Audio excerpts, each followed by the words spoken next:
ये दीन मुकम्मल हो चुका है, ये दीन मुकम्मल कर दिया गया है। जिंदगी के किसी भी पहलू में आपको दीन के मामलात में अपनी तमन्नाओं और ख्वाहिशात और अपनी अक्लों से सोचने की जरूरत नहीं है। दीन ने मुहर लगा दी है, तुम्हारी तमन्नाओं पे कुछ नहीं छोड़ा है। हम पहचाने कैसे?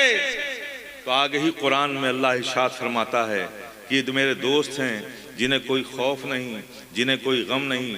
मौला वो कौन लोग हैं? मौला वो कौन लोग हैं जो तेरे दोस्त हैं? तो कुरान ही कहता है अल्लज़ीना आमनू व कानू यत्तकून, ये वो लोग हैं जो ईमान लाए और जिंदगी के हर लम्हा मुझसे डरते रहे। आइए सबसे पहले पूरे हुजूर कल्ब के साथ अपने कल्ब को इश्क व मोहब्बत से सरशार करके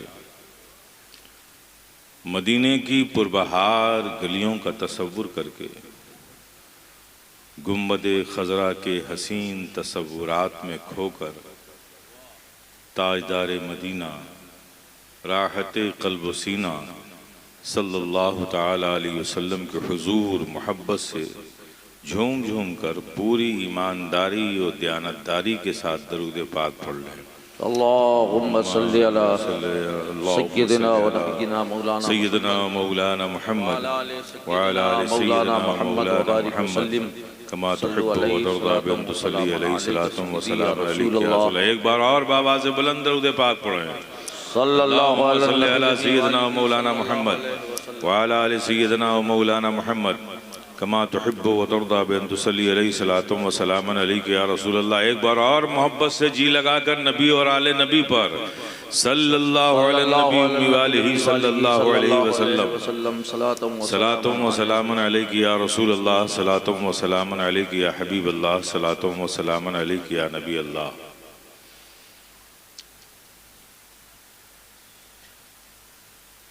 मैं अपने दिल की गहराइयों से आप सब हाज़रीन को, सामीन को मुबारकबाद पेश करता हूँ कि आप सब आज इस जश्न मोहब्बत में हाजिर आए। अल्लाह पाक आप सबका आना मुबारक फरमाए और इसकी बरकतें, नेमतें आपको और आपकी नस्लों को अता फरमाए। ये महफिलें जो बुज़ुर्गों की यादों में सजाई जाती हैं, ये सिर्फ हमारी मोहब्बतों और अक़ीदतों के इजहार के लिए ही नहीं होती, बल्कि ये हमारी ज़रूरत भी है। ये हमारी ज़रूरत भी है। अब आप देखिए, आप यहाँ महफिल में आए, आप अपनी 20 साल, 30 साल, 40 साल, 60 साल ज़िंदगी उठाकर देखें।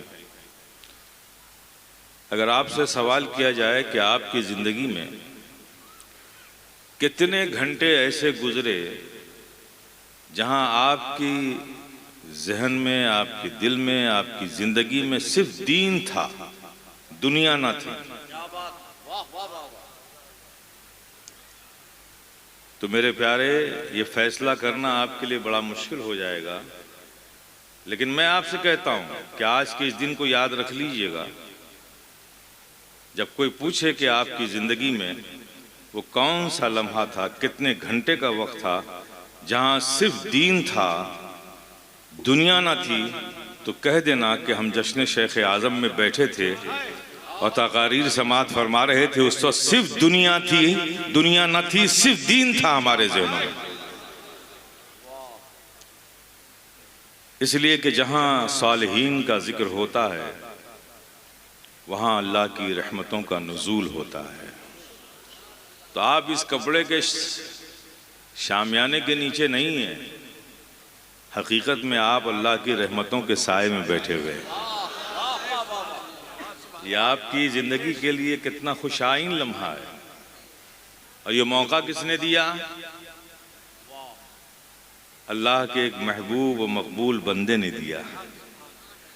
बहाना उसका नाम बना, उसकी जश्न बना, उसकी याद बनी, और सादतें ये मिली कि आप अल्लाह की रहमत के साए में बैठ गए। और 1 घंटे नहीं, आपने 4-5 घंटे गुजारे।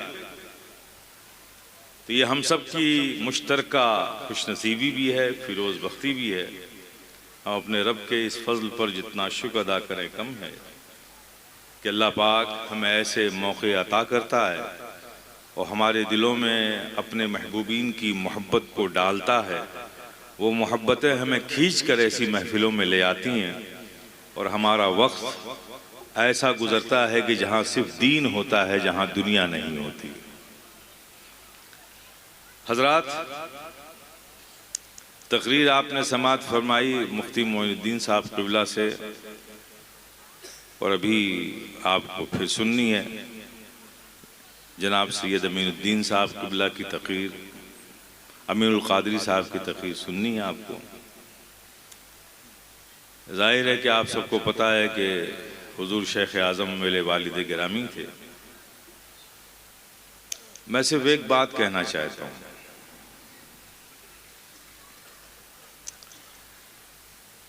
शेख आज़म ने क्या किया, दुनिया से क्या लिया और दुनिया को क्या दिया। मैं सबको देता हूं, एक ऑफर करता हूं, आइए। अल्लाह अपने महबूब बंदों से जब कोई काम लेता है ना, तो उसकी तबीयत भी बदल देता है, उसकी सोच भी बदल देता है, उसकी जिंदगी भी बदल देता है। शेख आज़म की पूरी जिंदगी का मुताला कर लो, उन्होंने सिर्फ दिया ही है, लिया कुछ नहीं है। अगर वो भी लेते होते तो 2-4 शहरों में उनके भी कुछ फ्लैट्स होते, कुछ प्रॉपर्टी होती, कुछ जायदाद होती, कुछ मकानात होते। मैं पूरी जिम्मेदारी से कहता हूँ कि शेख आज़म के वसाल के बाद, जिसे कहते हैं ना विरासत में, हमें सिर्फ अपना एक आबाई मकान मिला है जो कि जोशे में है। न कोई ज़मीन है, न कोई जायदाद है, न कोई प्रॉपर्टी है। और आपसे भी मैं कहता हूं कि मेरी इस बात को आप गलत साबित कर दीजिए, लेकिन हाँ, शेख आज़म ने दिया बहुत कुछ है।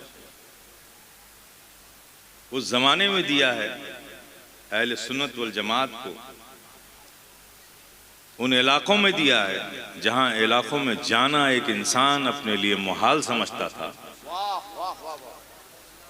वहाँ बैलगाड़ियों पे जाकर लोगों की दीन की हिफाजत भी की है और उस हिफाजत को मुस्तहकम बनाने के लिए दीनी इदारे भी कायम किए हैं।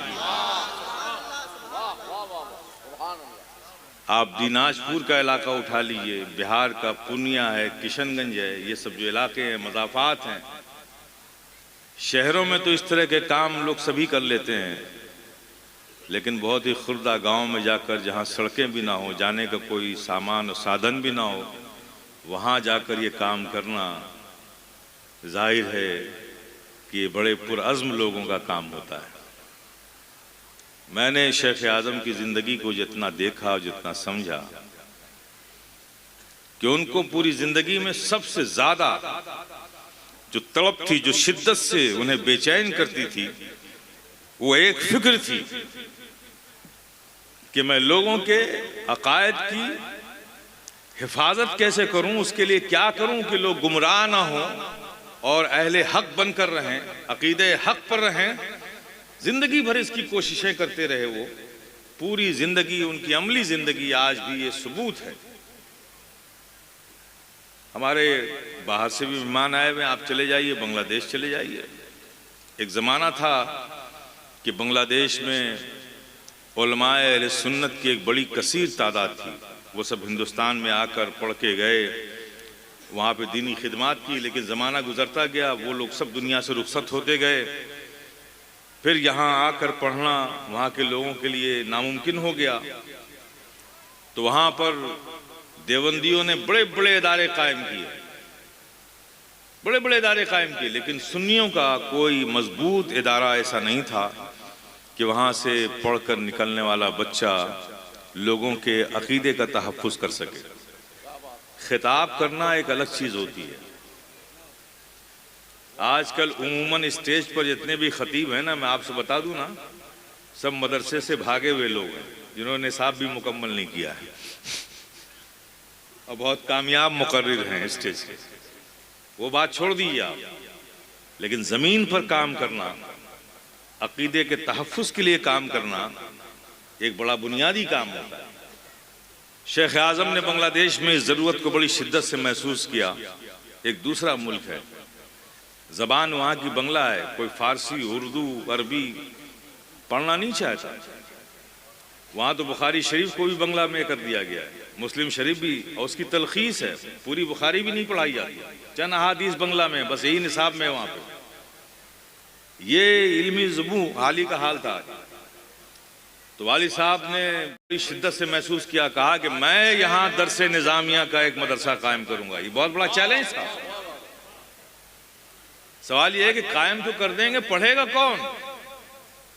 यहाँ की ज़बान तो बंगला है, ये फारसी कौन पढ़ेगा, उर्दू कौन पढ़ेगा, ये अरबी कौन पढ़ेगा, तफसीर कौन पढ़ेगा, बैज़ावी मदारिक ये सब पढ़ेगा कौन, हिदाया पढ़ेगा कौन, शरअ अक़ायद की किताबें पढ़ेगा कौन? वालिद साहब ने कहा कि जब मैं इदारा कायम करूंगा तो पढ़ने वाले बच्चे भी मिल जाएंगे। फिर उन्होंने तमाम उलमाए बांग्लादेश को बुलाया कि मैं चाहता हूं कि ये निसाब मदरसे में कायम हो। वालिद साहब ने मदरसा कायम किया। माशाअल्लाह 5 मंजिला है, कितने मंजिला इमारत? 6 मंजिला इमारत मदरसे की कायम की। 3 मंजिला मस्जिद बनाई, हॉस्टल अभी बनना बाकी है। 400-500 बच्चे वहाँ पढ़ रहे हैं। और बेहमदी ताला इस पिछले 10-12 सालों में हमने उस इदारे से 2 बैच निकाले हैं जो आलिम और फाजिल बनकर निकले हैं, जो अरबी भी पढ़ना जानते हैं, फारसी भी जानते हैं, उर्दू भी जानते हैं, और सब बंगाली के बच्चे हैं। और आज वो बांग्लादेश के मुख्तलिफ मदरसों में जाकर खिदमत कर रहे हैं। जो तामीरी काम करने वाले लोग होते हैं उनका जहन भी तामीरी होता है। तो वालिद साहब की पूरी ज़िंदगी मेरे सामने है। जब बाहर से आते थे तो सबसे पहले खानका जाते थे। बीवी बच्चों की फिक्र नहीं थी उनको, पहले खानका जाते थे। 1 महीने से वापसी होती थी। खानका जाते थे, पहले खानका की तामीरात का काम देखते थे, मदरसे को देखते थे। जब उससे फारिग होते थे तो घर जाते थे। तो शेख आज़म की पूरी ज़िंदगी इसी जद्दोजहद में गुजरी है। और जाहिर है कि जब अल्लाह के दीन के लिए, अल्लाह की रज़ा के लिए, राह मौला में, रज़ाए मौला के लिए कोई ज़िंदगी गुजारता है तो फिर अल्लाह पाक उसके दर्जात में बुलंदी अता फरमाता है। ये एक जीती जाती तस्वीर, नारों से शख्सियतें नहीं बनती हैं, वरना जब तक शख्सियतें जिंदा होती हैं नारे जिंदा रहते हैं। शख्सियतें दुनिया से गुजर जाती हैं, नारे भी धीमे पड़ने लगते हैं। वही शख्सियतें जिंदा रहती हैं जो रब की बारगाह में मकबूल होती हैं। जो रब की बारगाह में मकबूल होती हैं तो फिर उनकी मोहब्बत, उनकी ताज़ीम, उनकी तकरीम हर मोमिन के कल्ब पर रब इल्का कर देता है। आज शेख आज़म नहीं है, लेकिन आपके दिलों में उनकी मोहब्बतें हैं। ये उनकी महबूबियत की अलामत है। हमारी आप हिंदुस्तान में 365 दिनों में सैकड़ों तकरीरें सुन सकते हैं। हर तकरीर में शेख आज़म का जिक्र नहीं करता हूं मैं, इसलिए कि मुझे ज़रूरत ही नहीं है। मखदूम सिमना का जिक्र नहीं करता मैं, इसलिए कि मुझे ज़रूरत ही नहीं है। इसलिए मैं जानता हूं कि मखदूम सिमना हमारे नारों से नहीं बने।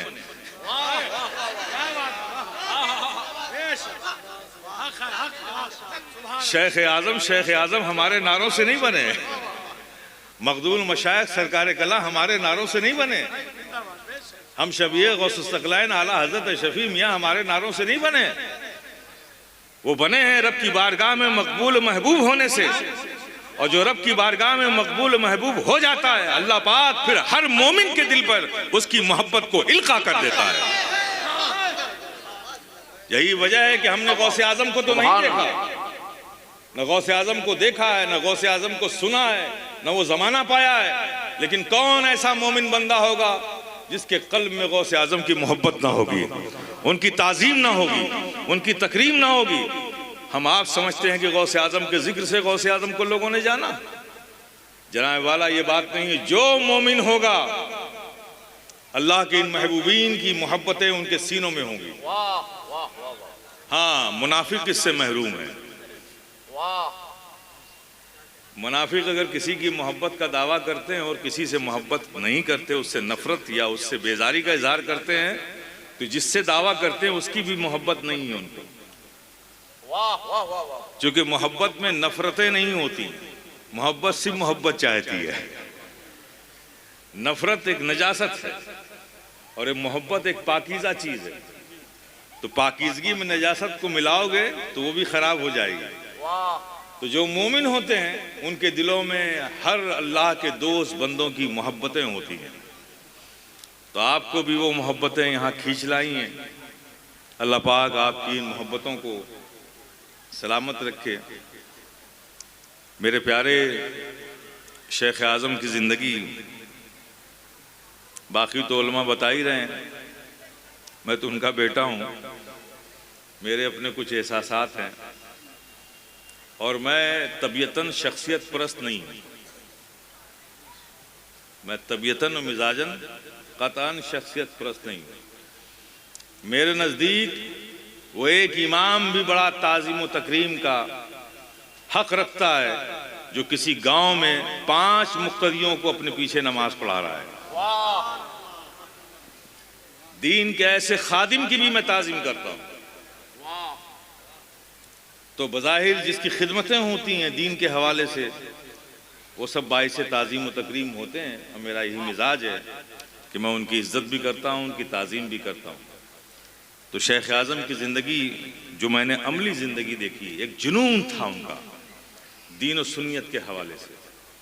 मदरसे कायम करो, बच्चों में इल्मी ज़ौक़ पैदा करो, सुन्नियत का मुबल्लिग बनाओ इन्हें।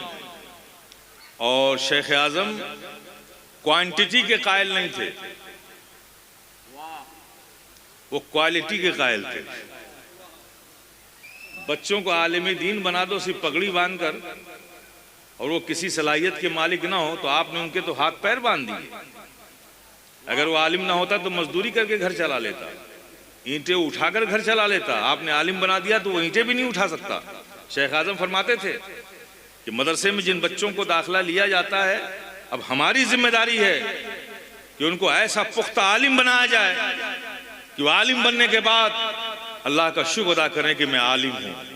उनको पछतावा ना हो कि मैं आलिम होकर के मेरी सारी ज़रूरतों की तकमील के लिए मेरे हाथ पैर बन गए हैं। तो ये उनकी सोच थी मेरे प्यारे। और उनकी अमली ज़िंदगी की ज़िंदा मिसाल आप जाके पूर्वांचल के इलाके में, दिनाजपुर के इलाके में, यूपी के बहुत से इलाकों में आप जाके देख लिए कितने मदरसे कायम किए हुए हैं। घर तो नहीं बनाया, घर तो आज भी वैसे ही हमारा है जैसे पहले था, उसमें कोई तामीर नहीं है, लेकिन मदरसे कितने बना डाले, खानकाहें कितनी बना डाली, मस्जिदें कितनी बना डाली, आप शुमार कर सकते हैं मेरे प्यारे। तो ये अल्लाह के महबूब बंदों की अलामत होती है। जहाँ एक इंसान किसी ऐसे काम को, दीन के काम को करना अपने लिए नामुमकिन समझे, औलिया किराम की शान ये होती है कि औलिया किराम उस माहौल में पहुंचकर और दीन के अहकाम और दीन का काम करके दुनिया को ये बताते हैं कि ये इस्लाम है, इस्लाम, इस पर अमल करना, दीन की अशात करना, अहकाम पर अमल करना हर जमाने में मुमकिन है, हर मकाम पे मुमकिन है, हर दौर में मुमकिन है। यह औलिया किराम का खास काम है, खास काम है मेरे प्यारे। ये मैसेज देते हैं जहाँ एक आम मुसलमान किसी ऐसे इलाके में, ऐसे माहौल में, ऐसे जमाने में, ऐसी जगह पर ये महसूस करे कि यहाँ पर दीन का काम करना, यहाँ पर अहकाम की अदायगी करना हमारे लिए नामुमकिन है, तो औलिया किराम का प्यारे बस काम वहीं से शुरू होता है।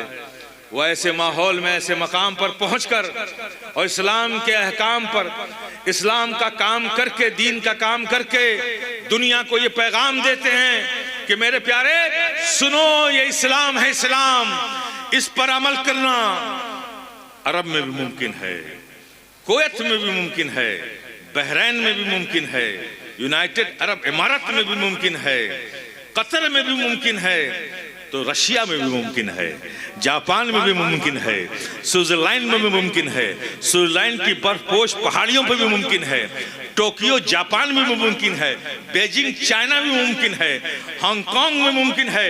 ये इस्लाम है, इस्लाम, इस पर अमल करना हिंदुस्तान में मुमकिन है, इस गोविंदपुर की सरजमीन पर भी मुमकिन है, आगरा में भी मुमकिन है, काशी में भी मुमकिन है, मथुरा में भी मुमकिन है, अयोध्या में भी मुमकिन है।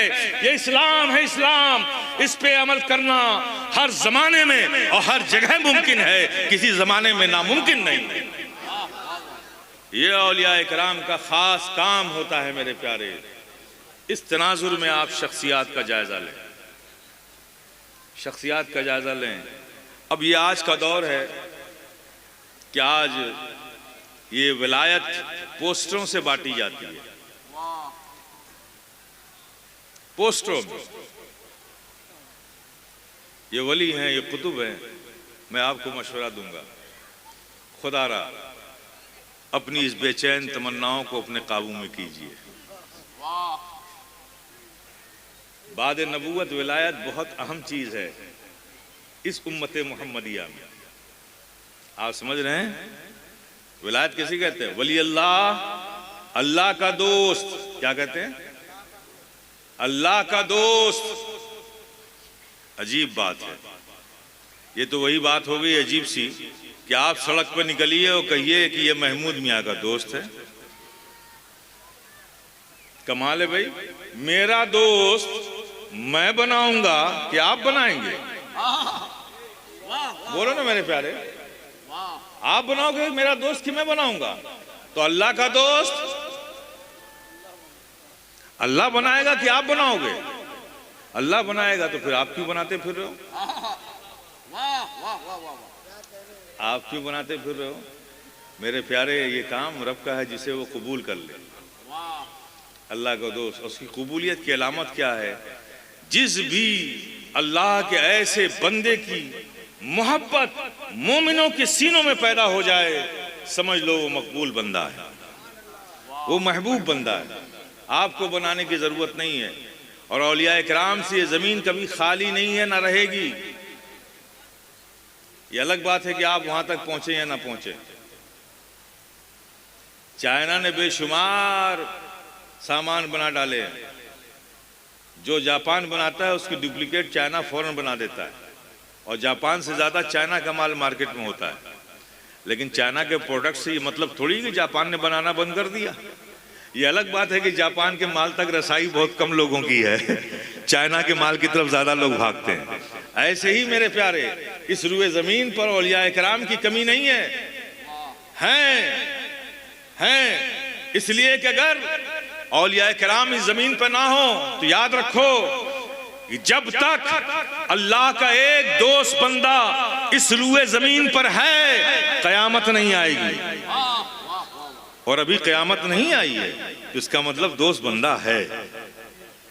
और इन दोस्त बंदों की जरूरत यह है कि जब तक एक भी इंसान इस जमीन पर जिंदा है, एक भी इंसान, अल्लाह के दोस्त बंदों की जरूरत बाकी है, बाकी है। ये जो लोग कह देते हैं ना, कहते हैं ना, एक पर्दा डाल दिया है लोगों ने कि अल्लाह को पहचानना आसान है, वलियों को पहचानना आसान नहीं। किस एतबार से पहचानना आसान नहीं? अगर वली पहचानने की चीज ही ना हो तो हमारे काम किस आएगी? अगर वली को पहचानेंगे नहीं तो फिर विलायत हमारे किस काम की? तो मेरे प्यारे, ये गलत है। ये बात सही है कि वलियों को पहचानना आसान नहीं, वलियों को उनके मकाम के एतबार से पहचानना आसान नहीं। इसलिए कि वली को वली ही पहचानता है, उसके मकाम को वली पहचानता है। लेकिन अगर वली को पहचानेंगे ही नहीं तो फिर विलायत हमारे किस काम की? मेरे प्यारे, अल्लाह ने किसी भी चीज को हमारी अक्लों पर, हमारी समझ पर नहीं छोड़ा है। ये दीन मुकम्मल हो चुका है, ये दीन मुकम्मल कर दिया गया है। जिंदगी के किसी भी पहलू में आपको दीन के मामलात में अपनी तमन्नाओं और ख्वाहिशात और अपनी अक्लों से सोचने की जरूरत नहीं है। दीन ने मुहर लगा दी है, तुम्हारी तमन्नाओं पे कुछ नहीं छोड़ा है। हम पहचाने कैसे? तो आगे ही कुरान में अल्लाह इरशाद फरमाता है कि ये तो मेरे दोस्त हैं जिन्हें कोई खौफ नहीं, जिन्हें कोई गम नहीं। मौला वो कौन लोग हैं? मौला वो कौन लोग हैं जो तेरे दोस्त हैं? तो कुरान ही कहता है अल्लज़ीना आमनू व कानू यत्तकून, ये वो लोग हैं जो ईमान लाए और जिंदगी के हर लम्हा मुझसे डरते रहे। जिंदगी के हर लम्हा मुझसे डरते रहे। अब आप किसी को आसमानों में उड़ता हुआ देख लीजिएगा तो वली मत कह दीजिएगा धड़ से, जो आदत है आपकी। ये छू छा हु हा, आंख लाल पीली करना, केले हाथ में निकाल देना, गायब कर देना, ये सब शोभदे तो सड़कों पे दिखाए जाते हैं। ये विलायत नहीं है, ये दोस्त बंदों का काम नहीं है। एक वली अपनी विलायत को इस कदर छुपाता है जितना आप अपने सत्र औरत को छुपाने का एहतमाम करते हैं ना, उससे ज्यादा एक वली अपनी विलायत को छुपाता है। क्यों? कि अगर उसकी विलायत और उसकी करामत को आप जान लेंगे, देख लेंगे, तो आप तो कमजोर अकीदे के लोग हैं ना, फिर सब कुछ उसी को मान के उसी के इर्द गिर्द घुमलाने लगेंगे। और वली दुनिया में आता है भटको हुओं को रब से मिलाने के लिए। वो किस लिए आता है? भटको हुओं को रब से मिलाने के लिए। और आप कमजोर हैं, अगर ये जान जाएं कि ये अल्लाह का वली बंदा है तो आप उसी के इर्द गिर्द जमा हो जाएंगे, रब को भूल जाएंगे। इसलिए एक वली अपनी करामत को छुपाता है, अपने मकाम को छुपाता है, क्योंकि वो तो आया ही है आपको रब से मिलाने के लिए। तो मेरे प्यारे, तो किसी को आसमान में उड़ता हुआ देखना तो फौरन वली ना कह देना, बल्कि ये देखना कि वो ईमान वाला है कि नहीं। अच्छा, ईमान वाला है, फिर देखना तकवे वाला है कि नहीं, तकवे वाला है कि नहीं। अब सवाल ये है कि जाहिरन जो तकवा है वो तो नजर आ जाएगा, बातिनन तकवे वाला है कि नहीं वो कैसे जानोगे? इसलिए कि महफिल में तो सभी मुत्तकी हो जाते हैं, तन्हाइयों में मुत्तकी कौन है ये कैसे जानोगे? तन्हाइयों में मुत्तकी कौन है? महफिलों में तो सभी मुत्तकी हो जाते हैं। जिंदगी के हर लम्हा डरने वाला ये रब से है, महफिलों में तो है, तन्हाइयों में भी है, ये कैसे जानोगे? अब इसको जानने के लिए आइए आकाए रहमत की बारगाह में चलते हैं। आका फरमाते हैं, आज शेख आजम की महफिल में आए तो कुछ लेकर जाओ। आका फरमाते हैं किसी शख्स के बारे में उस वक्त तक कुछ मत कहो जब तक कि उससे 3 मामलात ना कर लो। उसे अपना पड़ोसी बना लो, उससे लेन देन कर लो, उसके साथ सफर कर लो। पड़ोसी बनाओगे तो आपसे छुपेगा नहीं कि इसके घर के अंदर का माहौल क्या है। बाहर तो दीनदारी है, घर में भी दीनदारी है कि नहीं है, उससे नहीं छुप सकता पड़ोसी से। सफर करोगे तो आदत का पता चल जाएगा। लोगों के मजमे को देखकर नमाज पढ़ता है कि तन्हाइयों में भी पढ़ता है। और लेन देन कर लोगे तो उसकी नीयत का पता चल जाएगा। मैं आपको कसौटी दे रहा हूं, इस कसौटी को लेके मैदान अमल में उतर जाओ, पता चल जाएगा आपको कितने वली हैं। तो मेरे प्यारे, ये विलायत बहुत अहम चीज है। एक वली से अगर आपको शर्फ नियाज हासिल हो गया, मुलाकात का शर्फ हो गया, तो वो दिन आपकी किस्मत की बुलंदी का दिन है कि अल्लाह के एक दोस्त बंदे से आपकी मुलाकात हुई। तो हजरात, हुजूर शेख आज़म के जश्न में आप आए हैं, अल्लाह पाक आप सबका आना कबूल फरमाए। मेरे वालिद थे, मैंने उनकी ज़िंदगी देखी है, बड़ी फ़कीराना ज़िंदगी थी। कोई लालच नहीं, दुनिया की हाजत नहीं, दुनिया से रग़बत नहीं, बिल्कुल एक फ़कीराना ज़िंदगी। अगर कुछ फ़िक्र थी तो बस दीन और सुन्नियत की फ़िक्र थी। इदारे कायम करते रहे, बच्चों को नसीहतें करते रहे, तालीम व ताल्लुम का बच्चों का इंतज़ाम करते रहे। इसी में पूरी ज़िंदगी आपने गुजार दी, इसी में पूरी ज़िंदगी गुजारी। सूफ़ी मीज़ानुर रहमान साहब बांग्लादेश के हैं। जिस वक्त आपने पर्दा फरमाया इस्माइलिया हॉस्पिटल बम्बई में, तो ऑपरेशन थिएटर में उनको ले जाया जा रहा था, तो उस वक्त मुझे बुलाया और सूफ़ी मीज़ानुर रहमान साहब बांग्लादेश से देखने के लिए आए थे, उन्हें भी बुलाया। और जिगर वीरानी साहब एक मुंबई के थे, वो भी थे। अब आप सोचिए कितना वो वक्त होता है ऐसा, लोग अपनी औलादों के लिए, घर के लिए वसीयतें करते हैं ना। शेख आज़म क्या फरमा रहे हैं कि सूफी साहब वो मदरसा अभी मुकम्मल नहीं हुआ है, अगर मैं ज़िंदा रहा तो इंशाअल्लाह मैं करूँगा, अगर मैं नहीं रहूँगा तो ये महमूद मियाँ ये करेंगे, आप लोग इनका साथ दीजिएगा। ये उनके वो आखिरी जुमले थे जो हमने सुने। उसके बाद ऑपरेशन थिएटर में गए, ऑपरेशन हुआ, फिर अल्लाह ने उतनी ही ज़िंदगी रखी थी, वो पर्दा फरमा गए। हमने आखिरी वक्त में उनके सिर्फ ये 3 जुमले सुने, 3 जुमले सुने।